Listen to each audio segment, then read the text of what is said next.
Okay, this section we're going to cover has a lot of big vocabulary. You got words like exegetical, hermeneutical, methodological, Christocentric. We're going to go through those. So you may want to stop and take notes as you go along. Right, so we're trying to be absolutely clear with regards to how we can use Scripture appropriately in making ethical decisions. And first, there's this concept of what's called the exegetical task, specifically to determine the original meaning of a particular text. Now, there are a lot of different ways we can explore this sort of thing. The book goes on to use a description about how Jesus said you're supposed to come to hate your family and follow him. The confusion comes about with the meaning of the word hate as Jesus originally intended it. And in short, hate does not mean what we think of as hate nowadays. It's more along the lines of when you're forced to choose between your family and Jesus, you're supposed to have a predilection, a preference for choosing Jesus. Okay, it's not to say you totally put your family behind you. That's not how it works. That's not how it works at all. The problem is we have this feeling, this understanding of what the word hate means nowadays. For instance, the book also then goes to talk about, it's kind of dated now, about the meaning of the term fat, P-H-A-T. And when I was in high school, the word didn't even exist. Okay, and then it had a particular meaning for students that were here like 5-10 years ago. But I'm going to give you another example. Okay, with regards to meanings of words, and the other thing that factors into this is the issues of translations. One of the things you have to remember, Jesus originally taught in Aramaic and Greek, and everything got written down in Greek. And then subsequently the Greek, typically we get translated to any number of different languages, most notably Latin. And then eventually the Latin would be translated into other Romantic languages and then potentially actually into English. Now, ideally, our scriptural translations are taken from the original Greek, but even then some confusions can creep into translations. I'll give you an example. I got a notice from St. Pat's. They had an issue of vandalism, I guess, over the weekend. And they put a notice up on Facebook about it. Now, granted, Facebook's translator is automatic, but these are the sorts of errors that can come about from translations. I'm going to read what St. Pat's originally wrote. We are sad to report that our facilities have been vandalized. Remember that verb. Our facilities have been vandalized. We ask that if you happen to see or notice individuals on the property vandalizing it, please call local authorities immediately. Help us keep our property safe. You all make sense of that. But then it got written in Spanish, and then my Facebook translator automatically translated the Spanish, and here's how that reads. We are saddened to report that our facilities have been destroyed. We ask that if you see or notice that people on the property vandalize her, call local authorities immediately. Help keep our property safe. Now, if you just read that second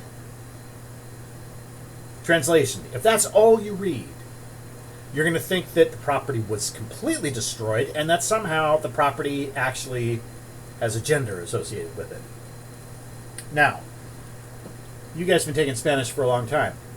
One of the things that completely confounded me when I took French, which is also a Romantic language, was this notion of gendered nouns. It made no sense to me at all. I could not wrap my head around it. Why would a language gender particular nouns? Yet that's what a language does, and it impacts the meanings of the words, and it impacts subsequently the translations. So, when you are looking at what Scripture says, make sure to look at the top of page 165.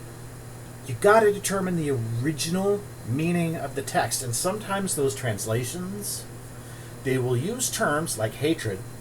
The Greek translation literally translates to hate, the opposite of agape. But the context is different than how we see hatred nowadays. So you've got to keep that in mind.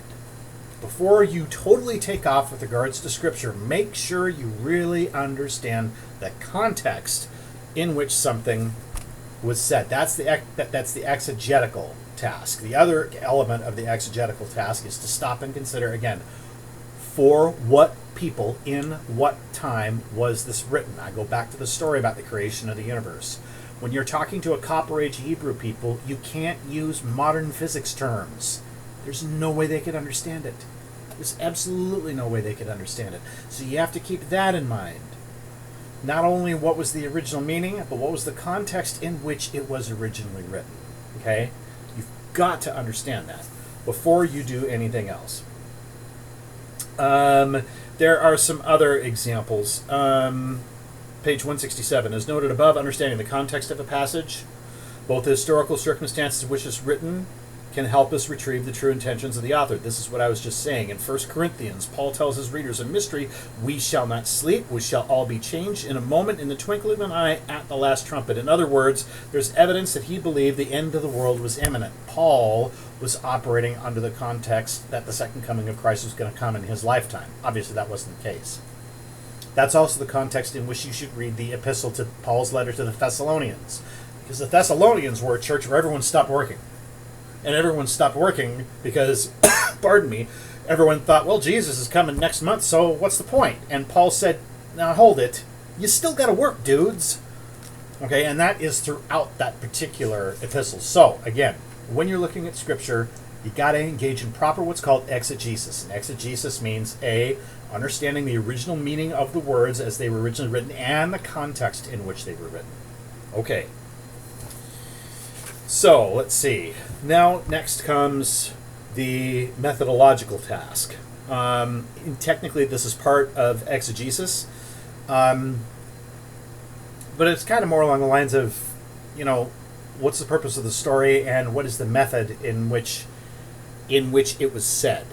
If you look at page 169, it kind of gives an illustration of how Nathan schools David. Reread that really quickly.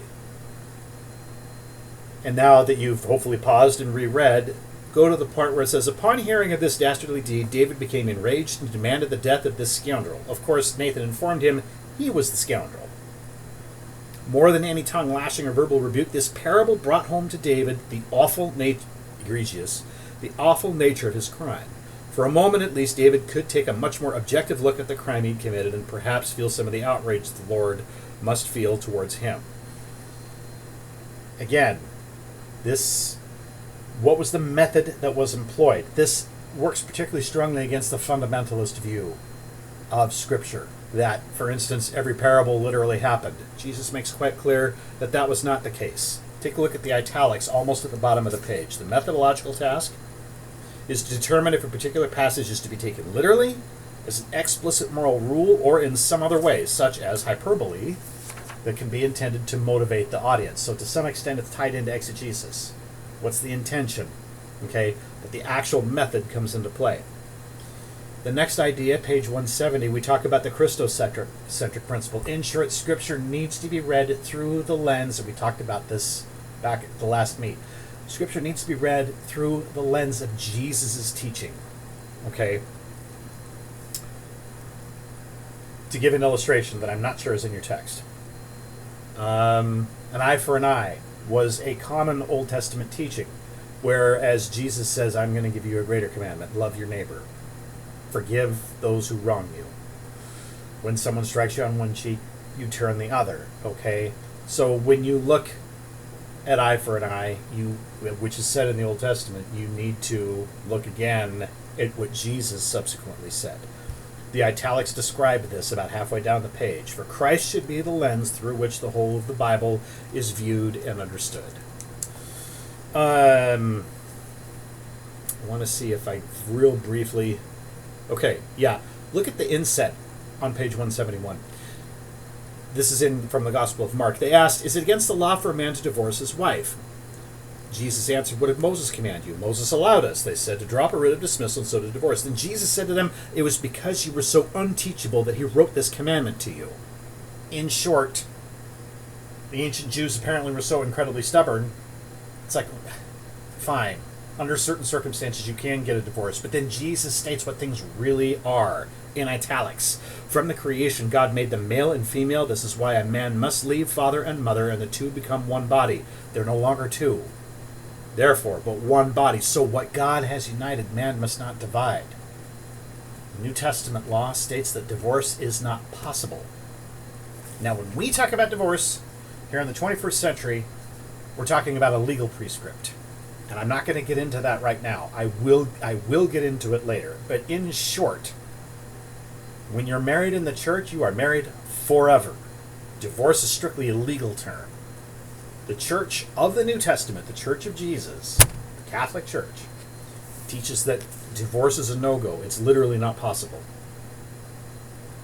So that's a Christocentric principle. You've got to look at Scripture through the lens of Jesus' teaching. Then you have what's called the hermeneutical task. This describes applying ancient writings in life to today.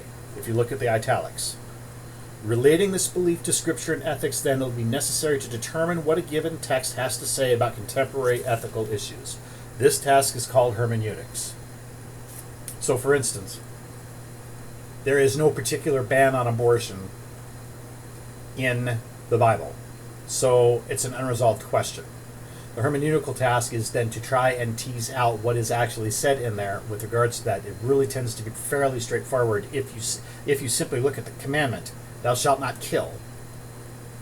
And if you're not going to kill, in particular if we read that too, you're not going to take an innocent life,